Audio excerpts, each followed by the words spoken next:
welcome back to my film and TV channel. We're all staying safe and well, and we're going over to Channel 5 today. Yes, visits to Channel 5 dramas are few and far between, but we've got a crime drama thriller to look at today. Only 4 episodes, so not too much time out of your life, whether you like it or not. So I'm going to look at something called Desperate Measures. Please, if you are new to the channel, push that subscribe button, push the bell notifications, everything film and TV, reviews, information blogs, the odd quiz at special occasions, stuff like that. So if you can support me, that'd be great. Spread the word. And if you are pushing buttons or you've already pushed that button, if you can just push the thumbs up button. It's just a small target. I'm trying to get about 10 to 15 likes on this, so if you can help me towards that little target, it'll be much appreciated. Yeah, so let's get on with it. Let's get on with Desperate Measures. Desperate Measures, yes, not to be mixed up with a film quite a few years back. But yeah, I mean, we've got to run out of title. We've got to run out of titles sometime. Where obviously you're going to stumble across many versions of it, aren't you? A crime drama thriller. This first aired on Channel 5 between the 21st and the 24th February 2023. About 44-45 minute episodes and ran for 4 consecutive nights. Yes, I couldn't even binge watch this one. I had to wait one at a time. I'm not happy at all. But it's now available to watch till about the 3rd week of March on My 5. So be quick. If you're outside of the UK, please check your territory to see if you want to watch it where it can be watched. Initially, Internet Movie Database, 6.4 out of 10, just over 100 reviews, so not a lot of scores and reviews. And it's about a diligent bank clerk, or clerk, we're in the UK. Rowan has raised her teenage son Finn on a lawless estate whilst paying off her own absent father's debts. Rowan's life spirals out of control, it certainly does, when Finn is coerced into a botched drug deal by a local gang.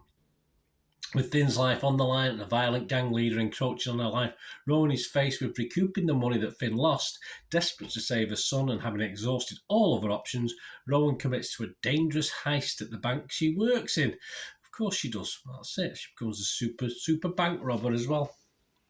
This is directed by Anthony Phillipson, created by Mike Benson and Tim Dynevor, and written by Michael Foot, F-O-O-T, I think. Not Michael Foot that I remember. I don't think he's any longer with us, is he?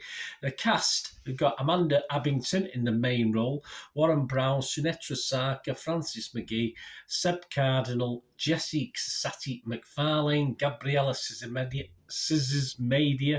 Raid Matwick, Gabor Nagipal, and Harry Rolls. And if I pronounced any of them wrong, my apologies. And that's it, really, guys. There's not many critics on this. As I said, it's a British drama. You don't get a lot of Rotten Tomatoes stuff, etc. And I'm recording this quite quickly after it finished.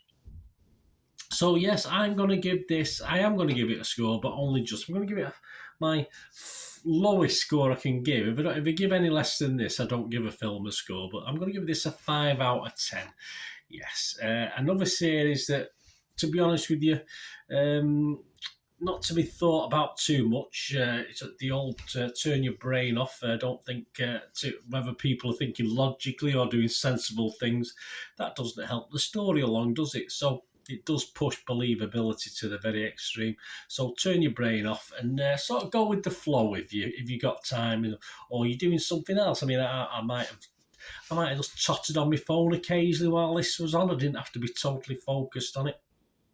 Amanda Bivington, I don't mind Amanda Bivington, but she leads this fairly well, but it is a ragtag of acting. There's some pretty awful acting, there's some okay acting, and there's, well, I'm not going to say some brilliant acting, but it is a bit of a ragtag. And at least the character that she plays, Amanda Bivington, is investable. She's okay, enjoyed watching it. And of course, as she sort of, her world begins to collapse, problems with her son, of course, who's a bit of a wimp, but he's poor bugger. He's put under a lot. He has to go through a lot. He does. That's for sure. I mean, the baddies in this are very comic book. They run these drug empires, and there's only like a couple of them. I don't know how they get on in real life. I'm not into that world, but just a bit flat, a bit uninteresting. But what does help is there's a couple of nice little twists at this as well that I didn't quite expect, that made me go, oh right, okay, and at least it keeps you watching past episode 3. Yeah, I mean, that's sort of episode 1's fine as you get the setup. Episode 2, it's okay. Then you're sort of falling out by episode 3, but the cliffhanger on episode 3 sort of made me think, oh yeah, I'll watch episode 4 now. So there's a couple of little twists in it. The final episode is fine, it wraps things up, doesn't necessarily leave it open for a sequel, thankfully, which I don't think they have to do. There's a hint of tongue-in-cheek, a hint of dramatic license as certain things happen in the right way or the wrong way. Obviously, the police are portrayed as super sleuths 1 minute and total idiots the next. Perhaps that's real to life, I don't know, I wouldn't like to say. But yeah, throughout this, please ensure your brain is sort of not fully switched on, because you can find lots and lots of problems. I've seen some user reviews on Internet Movie Database. Of course, there's problems in this, but it's throwaway stuff. It's okay. And as I said, for 4 times 43, 44 minutes, it doesn't overstay its welcome. So that's fair enough. Get it watched and move on to something else, and hopefully something better. Anyway, thanks for watching, guys. Please let me know your thoughts. Great to hear from you. Until we meet again, that's one thing, don't I? Please stay safe, everyone. Bye for now.